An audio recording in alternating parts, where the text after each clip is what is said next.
Hey there, listeners, and welcome to Project Zero, where we hear about the journeys of some of the best project leaders in the game. My name is Alex Tuck, and I am the host. I am here today with ESG consultant and co-founder of AB Power, Alec Jacobson. Welcome to the podcast, Alec. Can't wait to hear about your Project Zero.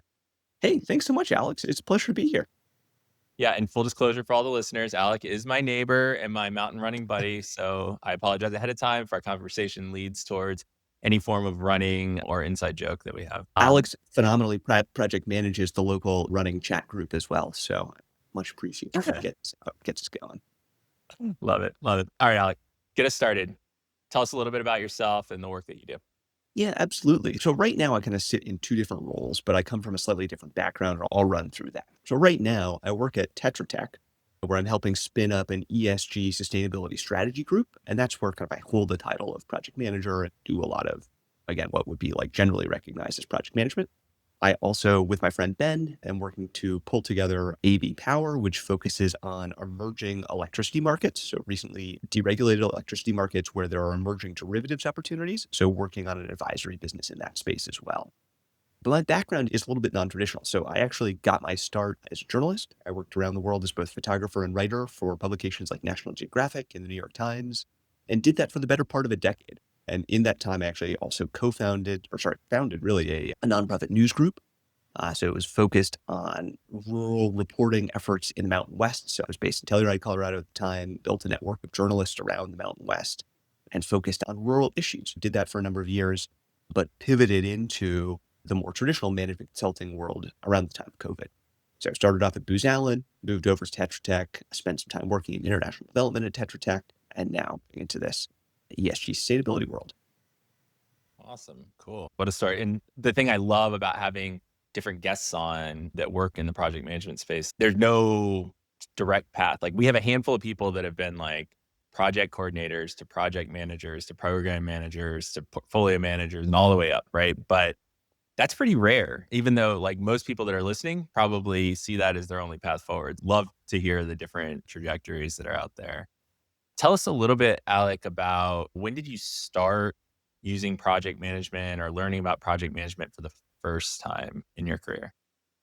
Yeah, I was thinking about that as we're coming into the interview today. And so as an independent journalist, I was just managing projects. So I didn't think of it as managing projects, but I was basically most of the work that I did. Some journalists get a lot of calls from newspapers to go shoot X, Y, or Z, go write X, Y, or Z. I was always pitching because I was doing long form projects that I was really excited about. And so that, I think back on it, is this kind of project management effort where I need to identify the project and scope it. I need to get budget for it. I need to pull in the right contributors, translators, fixers, whatever that might be. Do I need to rent cars? What are the logistics that need to happen? What are the deadlines and the timelines? And how do I manage relationships with my client, right? Editors and publications. I never thought of that as project management at the time. I was just like, this is what it is to be a journalist. But in hindsight, that's really where I leaned into project management and started to figure out what I think of as the core skills of setting the roles and the goals and making sure to dial in communications. Yeah, that makes a lot of sense. And then when you went to Booz, right? That's when you Mhm. formally went into management consulting. Did you all have a pretty good structure for how you tackled projects, or were you all just making it up too? And so Booz Allen, I actually worked on a team that was, I think, really well led. We had some great leaders who developed very consistent and clear standards and also very consistent and clear development opportunities. And I really appreciated that because that for me was this opportunity to, again, I'd been off for being a journalist, running a nonprofit, doing my thing. And this was an opportunity to learn from some really sharp people about what does it look like to really effectively run a high performing team and organization. So we had pretty good structures. We had a few leaders that just demonstrated really clear, this is how you build people up, this is how you develop leaders. And some of that was explicit and we had trainings for it. Some of it was implicit and just seeing how they did it. But that time at Booz Allen was just tremendous for me in terms of learning, hey, I think this is how some of the best people in the world do this. That's awesome. That's really cool. Was there an exciting project that you worked on that, we're talking about? Booz Allen was spread of a lot of things, did some work looking at the effects of climate change in Europe for a logistics operator there. I think the takeaways for me when I look at it. They're interesting project work pieces, but there was one leader in particular who I worked with, who was the guy who kind of helped bring me into the team. And he demonstrated, I think, what looks like to be a good leader. And part of that was he was kind of leading a team of 60, but managing a project that I worked on. And so even though he was leading a big team, he set up at least once a month check-ins, and he asked really clear questions. How's it going? And how's it going working with the other people on the team? And by the way, here's feedback from others. So really clearly and consistently soliciting that feedback and bubbling it around. And that kind of management, I think, so I understand clearly what the standards are. There's never a point where people are frustrated with each other for more than a real amount of time because he's checked in, seeing how it's going, is managing any issues that emerge. It's really proactive about that. And so I think that was like sort of a great lesson on how to make sure that people are working together effectively. That's awesome. That's really cool.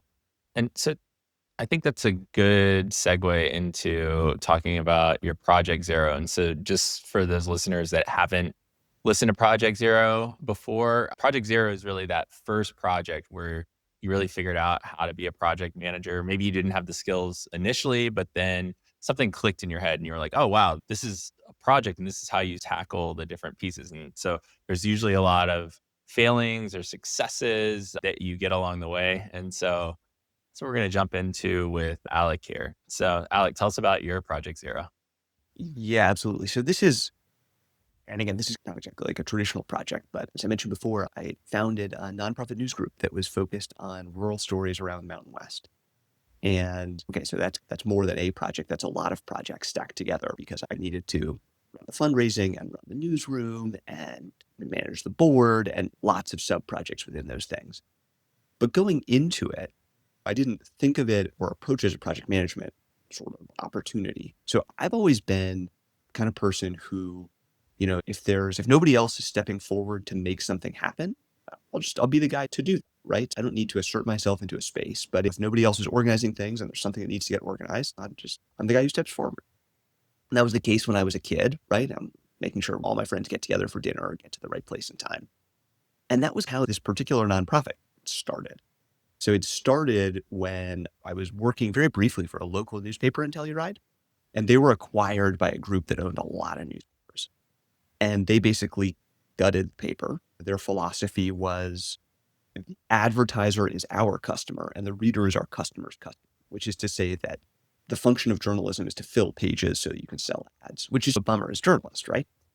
And so the local folks who I was working with, who have done more long-form journalism, who were good journalists, said, shoot, I think we're going to be in trouble. And so our designer, Barbara, said, man, I've heard of this nonprofit thing. I wonder what that could look like. And I said, I'll figure it out. And so I just stepped forward, right? People were asking, people were wondering. And so I called a bunch of nonprofit news group founders and figured out what that looked like, figured out what the funding could look like, started to round up funders, make a list of potential advertisers, made a list of board members, had everybody over for dinner and said, hey, I think we're going to do this thing. Do you want to sign the paperwork? Let's go. And so in that Project Zero, it went very quickly from, oh, I'm just bringing the people together to, oh man, we need to put out stories and we need to organize fundraising events and we need a structured engagement with the board of directors and et cetera, et cetera, et cetera. And so that for me was this sort of crash course in all of a sudden I have a dozen plus people in my orbit and we all need to work together to make this happen. Yeah, that's awesome. That's so cool. What were some of the big hiccups that you hit along the way that you had to deal with? So many hiccups. I think there are like three things that I take away in particular. And so the first one is really clear communication. The second one is how to give feedback. And the third one is to never throw anyone under the bus. So let me talk through each of those. First one, really clear communication. Founding a nonprofit, right? We had no money, which is probably not that surprising. I had some connections. We were trying to raise some dollars initially, but we had a lot of people who were excited and said they were really committed, but life is real and people have expenses. And so I didn't ask the hard questions around, hey, how long do you have before you need to take a paycheck? How committed to this are you? And so the result was a lot of people ended up getting side jobs and drifted out of orbit. which totally makes sense. But I didn't do the proactive management job of checking in with people and figuring out what their conditions were and making sure communication was open about how's fundraising going, what do you need, and by when, and that kind of thing. And so that immediately threw us off, right? Because there were a lot of people who said they were excited, but functionally couldn't commit. And so that for me was this lesson around you need to communicate and you need to specifically ask people about problems, right? Hey, what problems are you facing? What are the things that are going to stop you from doing the things that you said you're going to do? And being really clear and upfront about that. So that was lesson number one. I think lesson number two for me was around giving feedback. When you're running a news group, right, there are lots of opportunities to give feedback because you hire writers or photographers or videographers. They send you a draft and you need to review it, right? And you need to edit it. That's part of the deal. And my inclination in a lot of cases was to just like initially rewrite things. Hey, I think we could do this better. And that's an awful way to give feedback, right? There are some like exceptions where something needs to get out the door yesterday and maybe you just need to do something fine. But I was hiring freelance journalists because I believed in their voice and their vision. I thought they were really sharp. They had a really unique point of view, and I wanted that in our newsroom, right? And if I go ahead and rewrite something, not only is that nixing their voice and their vision, but it's gonna make them upset. And so what I needed to do was learn as an editor how to provide feedback that helped people refine their voice and help that voice shine through more clearly and more strongly, to provide the right questions and the right frameworks and structures to help them think, okay, maybe what we've written here isn't clear in the first draft, but I see where you're driving. And can you take this and push this idea? And I think this idea might be distracting. Can you bring this one back a little bit and think about a reorganization? So that kind of process was really important. And that's something I try to remember all the time now, right? Is how do I help somebody become more themselves, help their voice shine through more strongly, become a more confident contributor project, rather than just, this is wrong, please fix. So that's kind of lesson two. And lesson three is never throw anybody under the bus. And I think this is really important. So I had a board member who was an award-winning journalist, and she wanted to contribute a story. And I thought that was great. She was ready to write something. And it was an investigative piece about this affordable housing project run by a private company that was a little bit shady. And so she went ahead, she wrote this story, and I got an email then from the guy who owned that private company. And he was upset, right? He doesn't want to be investigated. And he had some, I don't remember exactly what he said. I just feel like this isn't a fair story. And I fired off an email. I was like, oh, I'm really sorry. I guess maybe my board member didn't check X, Y, or Z. And she emailed me right away. She had run newsrooms before, and she's, listen, stand behind your journalists all the time. Never throw anybody under the bus, because now it undermines me and my legitimacy with this guy. And like, it is totally legitimate of us to have asked these questions. So never do that. And I took that to heart. And so like now as a project manager, when we are working on a project, we are all working on the project. And I don't think there's ever a point where I say, oh, the client found an error. Yeah, that's this person's fault. Hey, client, I'm sorry. At the end of the day, as a project manager, it's your fault if there's something that gets through that the client isn't happy with. But it's like you're all in it together and you're all working together, and everybody makes mistakes and there are challenges. And as long as your work is defensible, that's what matters. And part of that is we're in it together and we don't throw anybody under the bus. And I trust the people to have done good work, and I defend the work that they've done, and we move on as a team. And if there's something egregious, we own it and I own it. And I think that's important. Yeah. We never throw anyone under the bus. Yeah, I think that's a good rule to follow in life in general, because it never plays out well. But the unique thing about being a project manager 99% of the time is that project managers have no functional like strength within the organization, right? So like they have all the responsibility with little to no power over individual folks, but you're still responsible for the outcome of the project or of the initiative. And it's really important to not to focus on those three things that you just described, and especially like building the confidence of your team and owning the outcomes regardless of whose fault it was or whose success it was. Like both directions, it's sort of your responsibility. Oh yeah. And I try to never take the success, Yeah. right? If something goes really well, unless I'm the primary technical contributor, That's this person. I want to hand those bids out all the time. And if the client's really happy with something, hey, that was this person. They did a great job. And by the way, if somebody's done the work, I want them to present their work to the client. However senior or Yeah. junior they are, I want them to show that it's their work. And I believe in that really strong, that they should be the ones to talk through it. They should be the ones to get the kudos. Yeah. That's something that you're like this too, Alec. I hate talking about my successes and stuff. It feels very uncomfortable for me. And that's why I've loved building this company because now, like, frankly, I'm not doing any of the work anymore, right? It's the rest of my team. And so I just get to brag about how awesome like all these different people are within the organization and share their stories. And that's so much fun, right? Build your team up and lift them up. Totally. It's why we're here. So. Absolutely. Cool. Yeah. So let's go into a little bit of advice, lessons, that kind of stuff. Yeah. What do you think the number one skill is that project managers have to have? I think there are a few different ways to slice that. I think the fundamental Yeah. obligation of a project manager is to be really clear on goals and the roles. So what are the goals of the project? What's each person's role within that project? And what are their individual goals, right? And so making sure that everybody understands how they fit in and where you're going. But I think in terms of the fundamental skill that's most important there, it's communication, right? It's being able to dissect the project and help everybody understand where they fit in and making sure that their goals are communicated to them and they get them.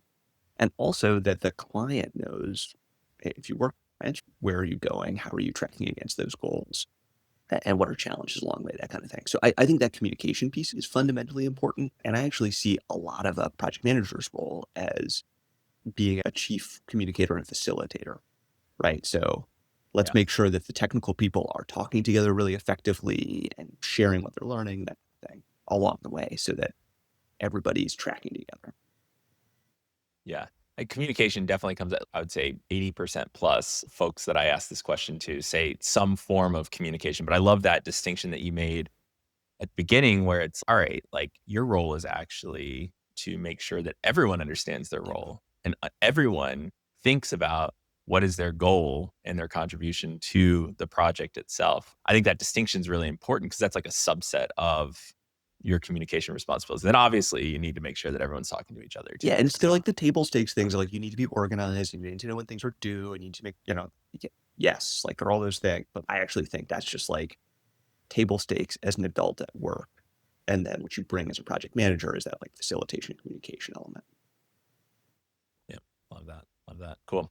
All right. This is my favorite question I've been asking recently. Where do you think AI is going to go in terms of like how it impacts project management? What are some of the advantages and where do you see it going maybe in the next decade? Yeah, next decade is going to be crazy. Who knows? I think that, Yeah. so I don't use AI at this point for like core project management tasks, but that's something that I'm like really interested in learning how to do because there's a lot that I don't know if it integrates with our systems at work all the time, but there are some of those like logistical pain in the butt things that I think AI would be good at, that I'd like to figure out how to integrate. So like pulling down a weekly budget, how are we tracking against that budget? Like right now, I can do that, or I have a junior consultant do that, or something.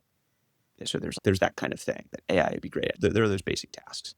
How are we tracking against the schedule, et cetera? That's probably a role that AI could play really well, but not something I use. Right now, I use it primarily as on the business development side of things. I don't know if that always falls in the world of project management, but like in consulting, that's a core part of if you are in that kind of a role, part of your job is getting new projects. And so like where I find AI helpful is I have some thoughts on the back of a napkin about how I want to structure a project or a proposal. And I'm going to use AI to get like a quick first draft that incorporates language from other proposals we put together, other projects we've won, and that kind of thing. So a first draft based on my framework, I can then adapt and also to then run a competitive advantage or a competitive scan against likely competitors for a project so that I can get like really quick feedback and improve proposal drafts. But yeah, over the next 10 years, I see those kinds of things taking care of some of those like need to do, but aren't that exciting tasks that get in the way and getting you really quickly to that first draft and to get the drudge work out of the way so that you can put the higher order thinking and organization into the thing which is really your value add. Yeah. Yeah, I love that. I love the use case where you're talking about developing proposals. We're hosting a promptathon next week at the Vermont Nonprofit Conference, and I think I'm going to steal that as one of our use cases. I think that's a really good idea for how to approach the biz dev stuff. And you're exactly right. Like the things that we're seeing for project manager, like meeting note takers, like Yeah. game changer for us, right? And it's just like table stakes. And it's the same thing when you talk to like clinicians too. Mm. That's like the one thing, like ambient listening AI is just like unbelievable. Takes way better notes than we can.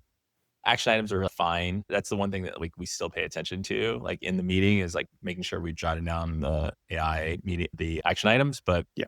the meeting notes, why did we ever take meeting notes? We used to have people like sit in meetings and like their only job was to take notes. And now we don't need to do that. Now, I do want to flag, like, I Okay. also have, I'm torn on, yeah, we just had AI do that thing. I also think there's value in Mhm. having somebody who's like newer sit down and, yeah, take meeting notes because there's a degree of tuned in that you need to be about what are the important things and what are the things that I should write down verbatim because, and what are the action items. Like, so I do think that there's a level of that's still useful. I don't know, maybe it'll be like cursive in 10 years and nobody needs it. But I think that kind of thinking and engaging in a conversation is still important because it impacts how you structure a conversation if you're locked in on Oh, yeah. what's and tracking what's going on. Oh, yeah, for sure. Interesting. Cause like I find myself when I am facilitating a meeting, I have my structure of how I want to approach it, the questions I want to ask, the goals I want to achieve. And then I can relax about making sure that I track every single thing. And I've gotten really good at saying, okay, I need to answer this question. Let me make sure I jot down the answer to this specific question. I can facilitate much better, like much off edge by just focusing on the goal versus focusing on every minute detail. And I think that that's a skill we try to teach our teammates is like, all right, here's how you should use this thing. Here's what you should Yeah. trust, right, with AI. And here's where AI gets stuff like really wrong. It doesn't matter whether it's Copilot, ChatGPT, any of them. Right. Like they're so bad at pulling out action items. Yeah. Yeah. That part's really They're- hard. And then actually years ago, yeah. I had a new journalist and they were going to go do like their first, it was an intern, go do their first like interview and story. And I was like, awesome. Record it and take notes, like Yep. both, right? Because I was like, functionally, like A, backups are good, and B, a recording, if you don't have notes to go with it, it's really hard to go through the recording, for making this podcast, right? Like it helps a little bit Yeah. to be like, oh, there was this key thing that happened, or this is something that I'm immediately excited about. And so she went Yep. and did the interview, and she hit the recorder but didn't take notes, and the recorder didn't work, and she had no notes, and it was like, Oh, whoops. got to do it again or scrap it. So that's the kind of thing where it's like, backup's not a bad idea. So true. Yeah. And to your point earlier about like having junior folks doing things, right? I think there are a lot of companies that were like, oh, yeah, let's just scrap all the junior people. We both come from management consulting, right? Right. Like there's been a 360 in the past, like 3 months, 4 months of firing all the juniors to now like bringing them back. Cause how the heck do we build our pipeline? How do you build talent Yeah. if you don't have these junior level jobs to do this stuff, like to learn how to do this stuff later on? No one's going to build those Yeah. skills otherwise. And other companies aren't going to just like train your people in the future, right? You have to build those folks up. So, Yeah. yeah, it's tricky. I'm so torn as well. There's always this Um, tension between what do I need? There are like times when you have to like jam something out the door today, right? And so that's the time that you just like rewrite the thing or you do the thing because it's like this has to happen, needs to happen in what I think is maybe a very specific way, and we have 2 minutes to do it. But there's like any other yeah, time, hey, let's make sure that there are people who come in and have a learning opportunity and get to take that first burnout or whatever. Yeah, most of the time that's you're right. not trying to jam something out the door at the last minute. I hope. Yeah, that's right. As project manager, you better not be, right? Right. One more question before we finish up. You've had such an interesting career, like multiple careers within a career. What's one or two pieces of advice that you'd give for folks just thinking about how they approach their careers? Anything that you learned over time or would redo? Oh man, I think about the redoing it all the time, right? Being a freelance journalist was hard and I made no money. And starting a nonprofit is another great way to not make a lot of money. But on the other hand, like I had tremendous luck and phenomenal experiences, right? Like I spent my 20s traveling around the world and meeting a lot of people and doing things that were really interesting. And I learned a lot that I wouldn't have if I had just taken a job along the way, right? Running my nonprofit news group, I put on big fundraising events with sponsorship from Campari and partnership with National Geographic. And like, I wouldn't have done that if I had been, I think, plugged in and working somewhere. It was the sort of things, though, that I just had to do. So I think fundamentally, chase the things that you're excited about, lean into the opportunities where they exist. Don't think about, am I qualified to do this? Just do it. Do what has to be done and be the person to step forward and do it. And then I think the other thing to take away from that, though, and certainly tracks to my experience, is figure out what the transferable skills are and be able to articulate those. So my transition from, I was a freelance journalist, ran a nonprofit. I was doing some freelance, what was essentially strategy consulting as well. And clients that were communications clients turned into these more complex, nuanced. I was advising on mergers and acquisitions, and I was helping think through CSR communication strategy and some of these other things. But pivoting into management consulting, it was, oh, I guess when I break it down, being able to articulate that it's not that different than journalism, right? I need to analyze things, qualitative, quantitative analysis, solve hard problems, and I need to turn that into a narrative that makes an impact. And I was used to doing that in pictures and paragraphs, and I pivoted into doing that in PowerPoint decks. But the basic steps are the same. There's a hard question to solve. I got to do that. I need to come back with an answer that makes sense and helps somebody make the change that they want or drive a change in the world or their organization. So finding a way to articulate your skill set and how it's transferable in whatever kind of swerve you're making, I think that's kind of what it comes down to if you jump around a little bit from different roles like I have. Yeah. As a fellow person that started a nonprofit and made no money for a long period of time living internationally, I can vouch for that too. That if I think about any part of my career, like that was the thing that changed the way I think about everything in life, period. Like when you see people living in tin shacks on dirt floors and seeing them smiling and being happy all day. And if you can help them in some way, oh my God, like your life, your perspective on everything changes, right? So Yeah.